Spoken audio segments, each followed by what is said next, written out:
Hey,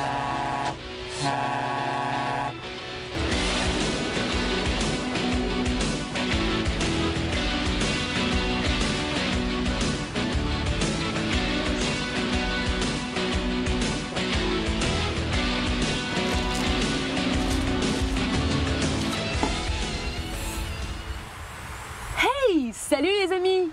Bonjour Fred, bonjour Sabine! Bah alors Jamie, qu'est-ce qui t'arrive? Bah, vous voyez pas? Je suis swag! Et Jamie? C'est quoi le swag? Je vais vous expliquer. Le terme swag est un adjectif. Alors quelqu'un qui a du swag est quelqu'un qui possède du style, du charisme.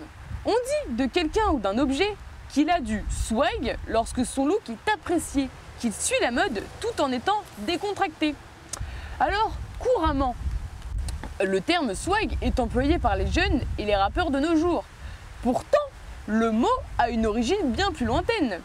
Il dériverait de l'anglais to swagger, employé dès le XVIe siècle par Shakespeare en personne et signifiant fanfaronner. Car le swag n'est pas qu'une question de vêtements, il se rapporte aussi à l'attitude et à l'allure. Et pour vous, qu'est-ce que c'est le swag? À toi de jouer Fred!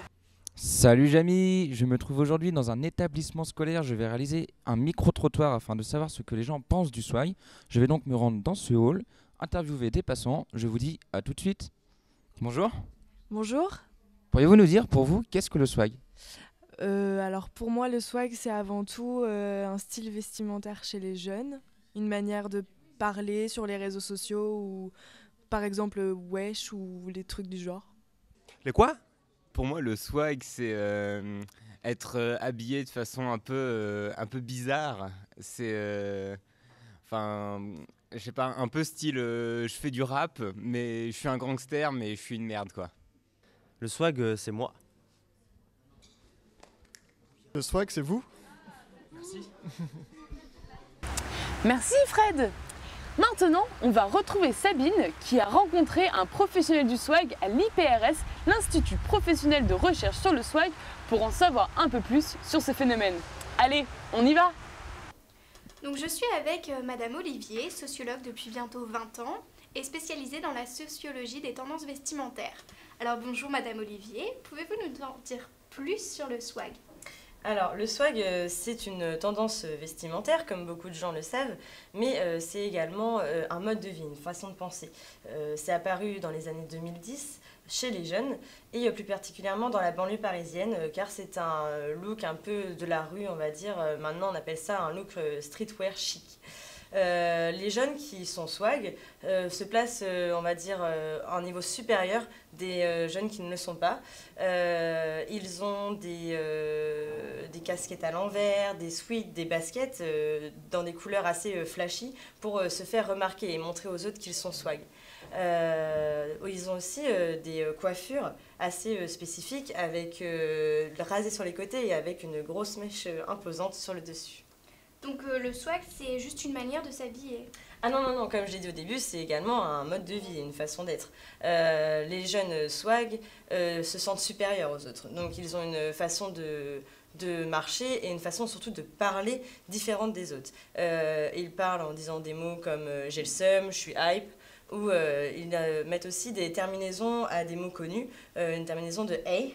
Donc, par exemple, ils peuvent dire « je suis posé dans mon canapé ». Voilà, c'est une façon de parler qui les distingue beaucoup des autres types de jeunes. Alors, maintenant qu'on en sait un peu plus sur ce phénomène, qu'est-ce que cela représente dans la vie de tous les jours? Pour cela, nous allons procéder à une petite expérience. Alors, prenons par exemple un individu lambda sur un cheval lambda. Prenons ensuite un individu swag sur une licorne swag. Ils aperçoivent au loin une jante demoiselle fort attirante.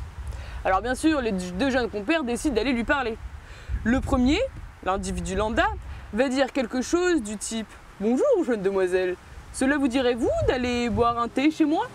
Alors que l'individu swag dirait « Hey bébé, j'ai plein de billets, ça te dirait d'aller te poser dans mon canapé ?» Forcément, face à ces deux beaux discours, la jeune demoiselle va aller directement vers le jeune swagué. Alors, vous voyez que maintenant, avec cette expérience, on a prouvé que 73,92% des gens swagués ont plus de chances de pécho que les individus lambda. Alors, ça donne envie de devenir swag, non? Et de intégrer la communauté du swag. Eh bien, Sabine a intégré discrètement en caméra cachée une conférence sur le swag avec comme invité spécial Swagman. Je ne vous en dis pas plus. Alors là, je vais me rendre à une conférence sur le swag où des jeunes vénèrent Swagman, le gourou du swag. Donc on va essayer d'y aller discrètement. Donc on y va. Je ne sais pas trop comment ils vont réagir, donc on y va discrètement.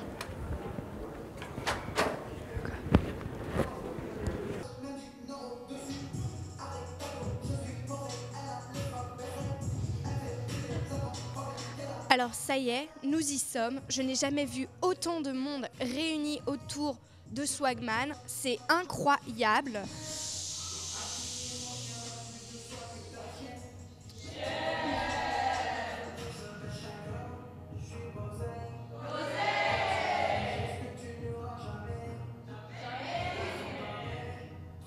On n'a jamais vu ça dans l'histoire de France, des gens réunis autour d'une même personne comme ça.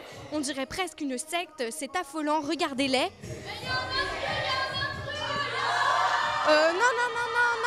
Non. Oh là là là là! Finalement, je crois que le swag, c'est pas pour moi. Oh, mais tiens, je crois que Fred et Sabine arrivent. Oh, jamais! Bah alors, tu checkes pas? Mais qu'est-ce qui vous est arrivé? Ils vous ont transformé. On est swagué. Faut s'adapter. Louis, Louboutin, Zilli, Versace. J'ai des cadavres de cul, j'ai les couilles déchargées. Billets mauve, tu es pauvre. Depuis que Swag a percé, ils veulent tous sa peau. Blackout ne meurt pas, même si je retire dessus. Sont tous à l'ouest, de l'est, à l'ouest, même du nord au dessus.